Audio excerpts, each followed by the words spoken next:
Welcome back. This is Doug and Cindy. Welcome to Help Me Help Mama LiveCast today, where we take viewer questions and cover a few good topics today.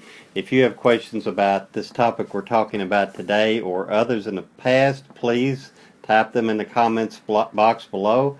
And if we don't get to them today, we'll try to get to them in an upcoming session. So thanks again for joining us today.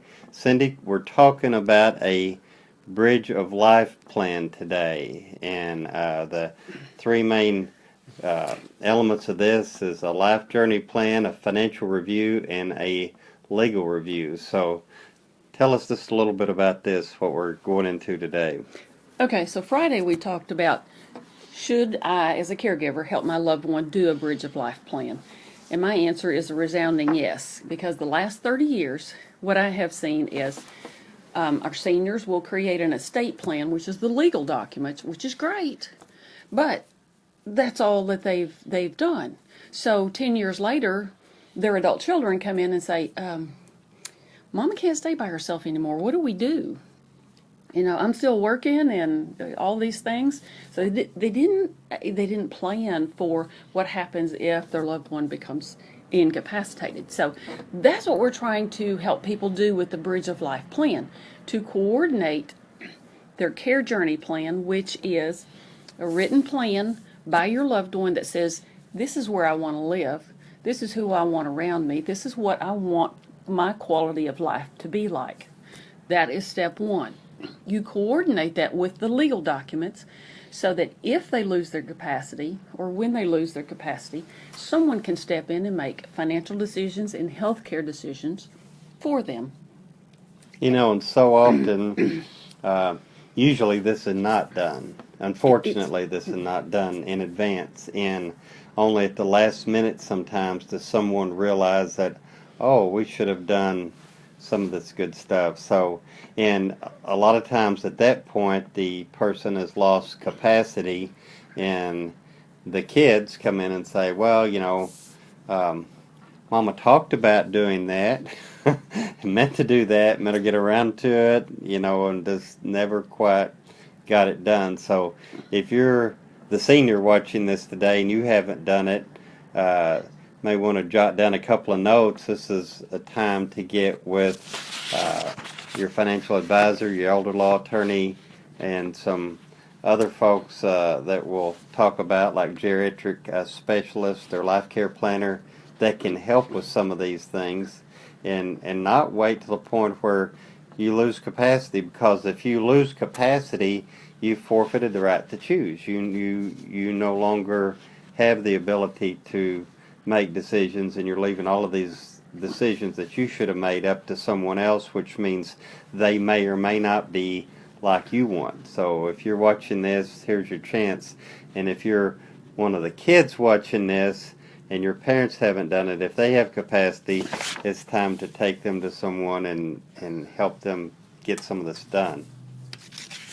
Okay, the third element to the plan is the financial, because where you want to be, it may be in your home with a family member or someone else caring for you. If it's a family member, will they be compensated? If it's someone else, professional caregivers, around here, the professional caregivers are $15 to $20 per hour. So you need to plan for that, and that's why the financial part of it comes into play. So that here's your written plan, this is what you want. If you lose your capacity, here's someone to make the arrangements for you, but you have to have the finances to tie into that to be able to afford your plan. Also, your caregiver is going to need to know what the future holds for them. So this plan is not only for your loved one who is an aging senior, but it's also for you as a caregiver, because will you have the time? There are different journey stops, the way we would describe this. Journey stop 1 is typically where you talk about the journey stops for me. Okay, yeah, journey stop 1 is where the parent just starts to decline. One of the kids usually just start to notice that, you know, mom's not, it's not all okay. And so you feel like you've got to stop by on the way to work and the way from work to check on her, because you think she'll probably take her medicine and she'll probably fix breakfast and everything's probably okay, but you've just got this hairball, as Cindy says sometimes, that you feel like something may not be okay, I better stop, just gotta stop. And that goes for a period of time. And then it gets to the point, journey stop 2, where you pretty well know she hasn't taken her meds, and you know she hasn't fixed breakfast, and you know she may have had trouble getting out of the bed and going to the bathroom of the morning, and things probably are not okay unless you stop and help. And it's starting to take more time at this stage. This is a point where your loved one's leaning on you pretty heavy, and this is a stage where a lot of people decide, do we keep her job? Should we quit her job? Some heavy decisions have to be made. Do we get in home caregivers? Are there other family members that can help? Are there other family members that can help? And it starts taking a substantial amount of time. Journey stop 3 is where it's full time, 24/7. Someone has to be there full time, you or someone else. And if it's you, you've quit your job because 24/7 leaves very little time to do anything else. And you can't do it 24/7. You've got to sleep sometimes. So you have to bring in other family members or other caregivers, and it's quite a production at this point just to provide the care, to maybe coordinate other folks coming in, medical home care, non-medical home care, therapists, nurses, all other folks that are coming in. And journey stop 4, and a lot of people never get to journey stop 4. Thanks, Matt. And that's where it's not working at home anymore, and you would have to go to a facility to receive some sort of facility care, and in that case, your role shifts to advocate. So what we're talking about here is, excuse me, starting the conversation about doing a plan for your loved one. Ideally, it would be before they get near what we call the bridge of life, which is the point where, journey stop number 1, where you start noticing that something's not quite right here. If they are still at the point where they've just recently retired and they're healthy and they're traveling around the world, that is the ideal time to do this plan. Because you never know what is going to happen the next day, but they have the mental capacity to do it, and they can clearly tell you where they want to be and who they want around them and what quality of life they want.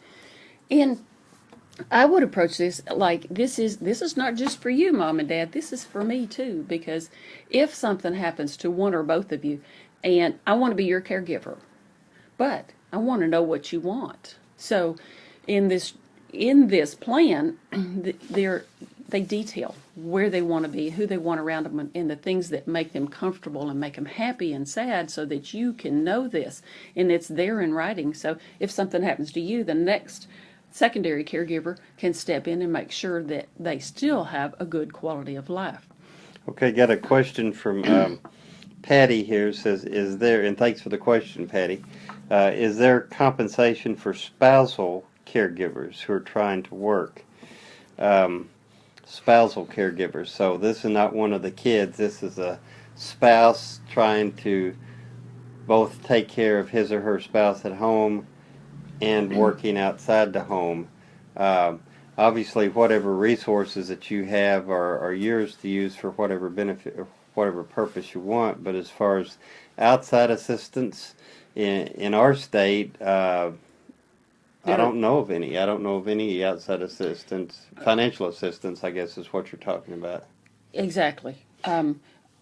There are, in our state, there are 42 different Medicaid programs, but that's something it's a benefit that you have to apply for, and there are income and financial requirements that you have to meet. You can check that out. We have 2 Alzheimer's, one Alzheimer's Association, and there's Arkansas Alzheimer's. One of them gives a scholarship, if you will, to help to pay for supplemental caregivers. In those, primarily just respite care, just Exactly. grants, just a small amount of money to allow you to hire someone to take up some slack for you while you go run some errands and such as that. But everything helps. If your spouse is a veteran, ask an elder law attorney in your area if they could qualify for any veterans benefits based on the amount of care that they Right. need in home. Now, yeah, and there are some benefits available through the VA if your spouse qualifies for that. So that would be one source, and then also check with your state. Here's